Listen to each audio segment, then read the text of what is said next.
Heavy rain poured down on the city in thick curtains, the wind howling like a hungry wolf. Detective Daniel, his coat soaked, held a cold silver amulet in his hand. It was a gift from Luna, the green-eyed witch he loved. But why had Luna disappeared? Had her powerful magic faded?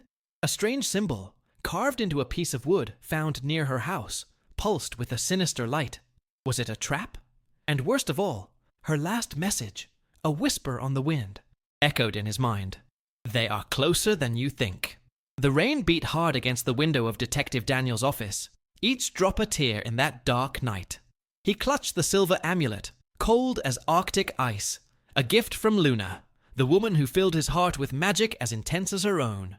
But Luna was gone. Like a specter in the night, vanished without a trace. Daniel, a man who faced flesh and blood criminals every day, felt powerless against the disappearance of the witch he loved. The cold he felt wasn't just from the rain. It was a chill that came from his soul, an anguish that froze his blood. He looked at the piece of wood, a strange amulet found near Luna's cabin. A mysterious, almost hypnotic symbol carved into it pulsed with a faint, sinister light as if it were breathing. Daniel felt a shiver run down his spine, a premonition of imminent danger. It was a trap, he was sure. A trap for Luna. And perhaps for him too. Her whisper, a lament carried by the previous night's wind, echoed in his ears. They are closer than you think. Who were they? Creatures of the shadows? Beings from another world? Or something even more terrible?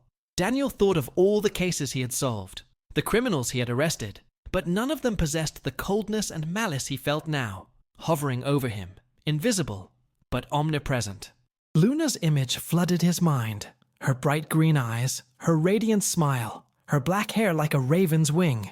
She was strong, powerful, able to conjure storms and heal wounds with a simple touch.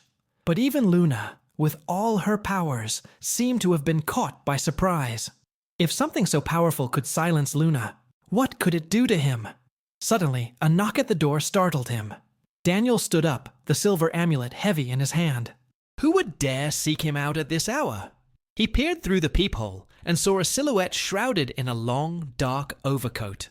The face was hidden in the shadows, but the hesitant posture suggested it wasn't an enemy. Hesitantly, Daniel opened the door. There stood Isabella, a young witch, Luna's apprentice, her blue eyes filled with fear and worry. Her brown hair was wet from the rain, and she trembled from the cold, not just from the temperature, but also from the fear radiating from her entire body. Daniel, something terrible has happened, she whispered, her voice weak and trembling, like a dry leaf swaying in the wind. Luna, she left a message for you, a message that only you can understand. She handed Daniel a small scroll, tied with a black silk ribbon. The scroll was damp from the rain, and the smell of earth and magic herbs hung in the air. Daniel felt a chill run through his body. It was Luna's writing, her elegant script, but there was something different.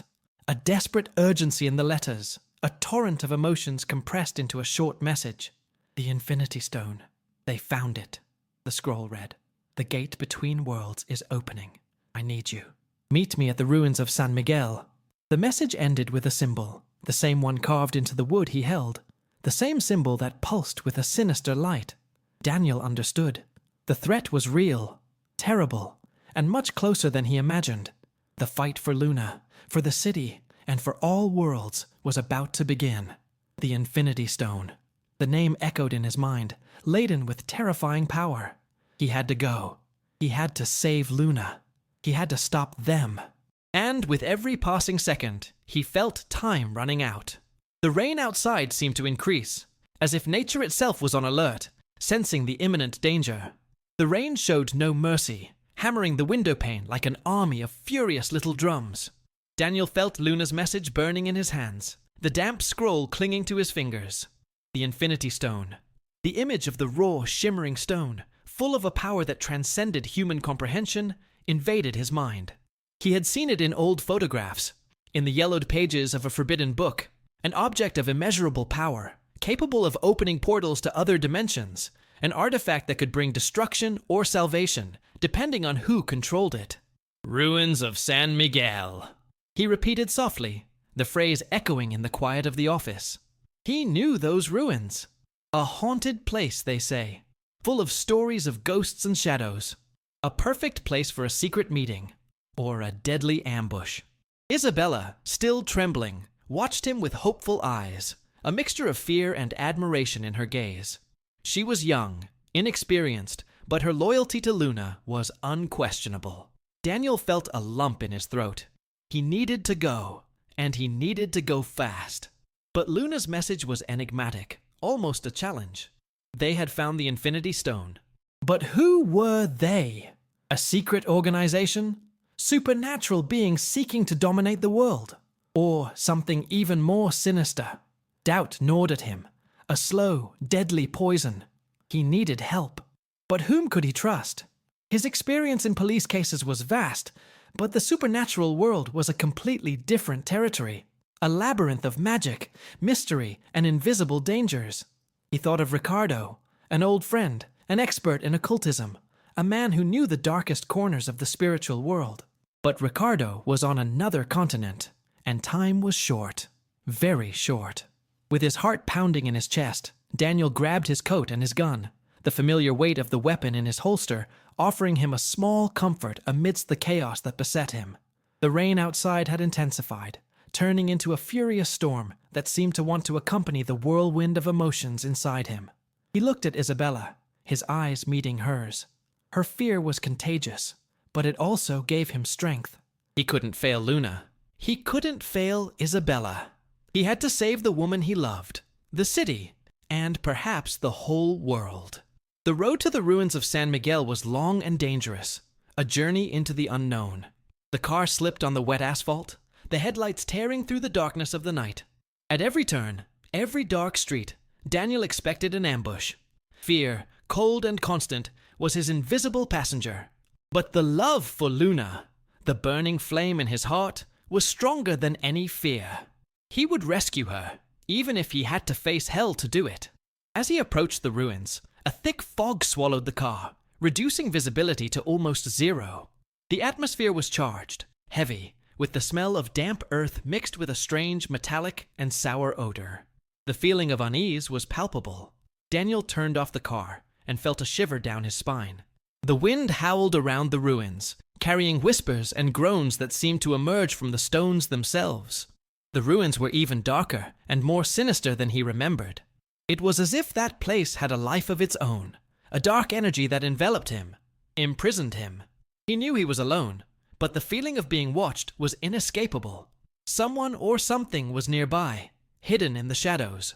And Daniel felt, with a terrifying certainty, that the fight for Luna's life, and possibly his own, was about to begin.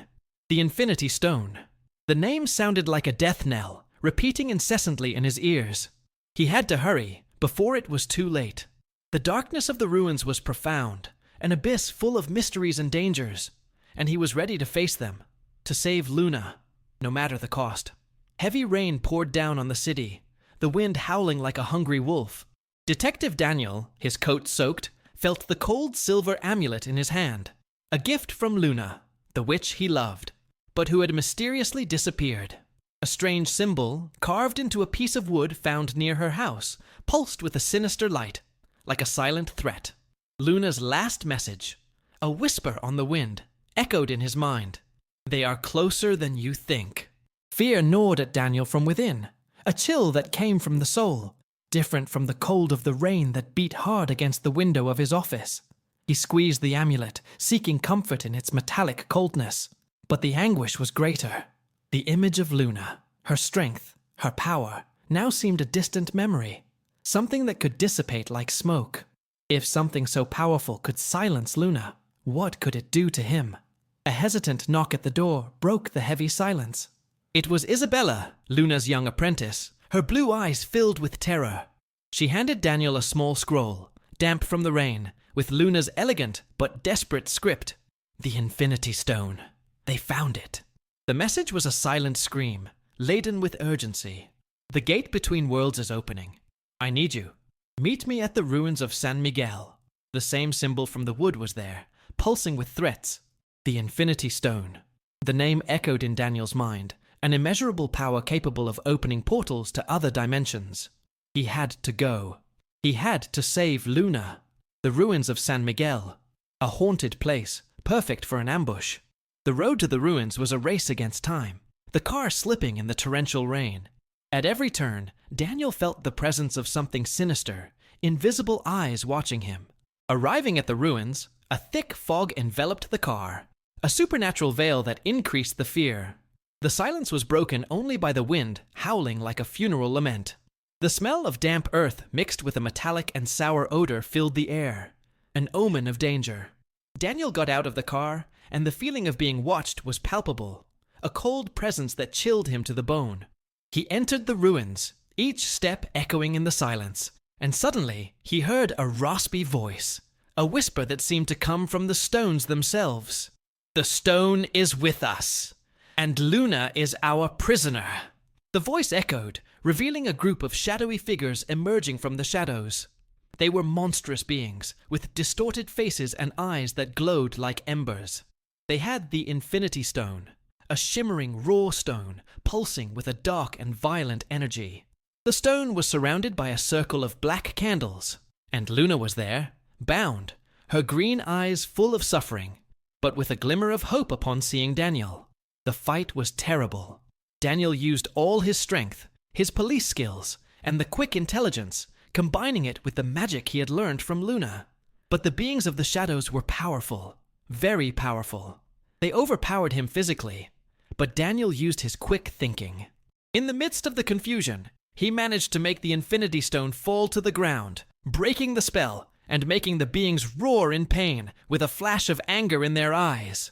Taking advantage of the opening, Daniel rushed to free Luna. Her magic, weak but present, helped him. Together, they managed to drive away the creatures of the shadows, who disappeared into the fog, leaving behind only the smell of sulfur and an unnerving emptiness. Exhausted, wounded but together, Daniel and Luna embraced under the torrential rain, their love resisting the power of darkness. The Infinity Stone was broken, but the threat had not completely disappeared. The fight was far from over, but at that moment, victory belonged to them. Hope, like a ray of light in the midst of the storm, shone brighter than ever. The rain fell in thick curtains over the ruins of San Miguel, washing away the blood and dirt of the recent battle. Daniel and Luna, embracing under the storm, felt the exhaustion weigh on their bodies, but the relief of survival was a balm on their wounded souls. The Infinity Stone lay in pieces, its malevolent energy dissipated, but a strange silence hung in the air, a silence more terrifying than the noise of the storm. Luna, still weak, whispered something in Daniel's ear, her pale face reflecting the ghostly glow of the lightning. She had seen something that had left her even more terrified than the fight itself. Someone had watched the entire battle, hidden in the shadows, shrouded in a black cloak that blended with the darkness. An imposing, silent figure who emanated an aura of power as terrifying as the Infinity Stone itself. A figure that Daniel couldn't see, but whose icy presence he felt on his skin. The threat hadn't ended.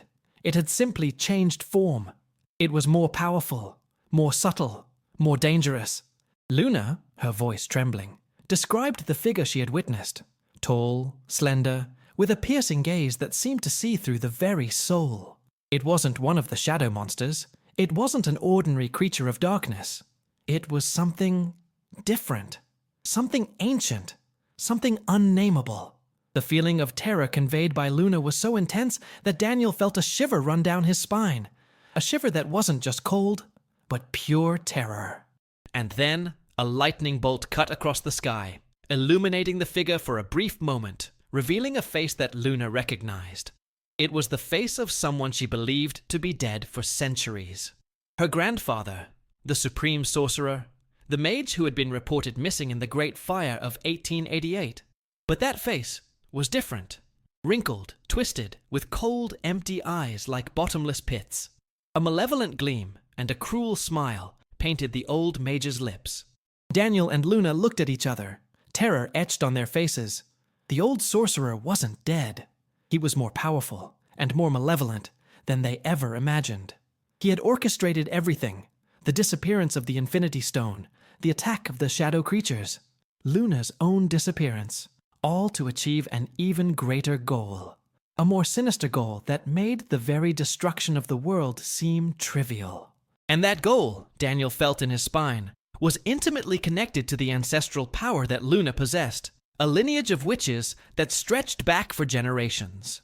A lineage that Luna's grandfather was determined to destroy, to absorb, to consolidate his immeasurable power and dominate all worlds. Daniel and Luna's love had defeated the shadows, but the darkness still stretched, larger and darker than ever. The real battle was only just beginning. The rain fell incessantly, like tears over a world in danger, a world on the brink of the abyss. The old sorcerer's voice echoed in their ears, a chilling whisper that cut through the howling wind. Now, my dear granddaughter, the real fun begins.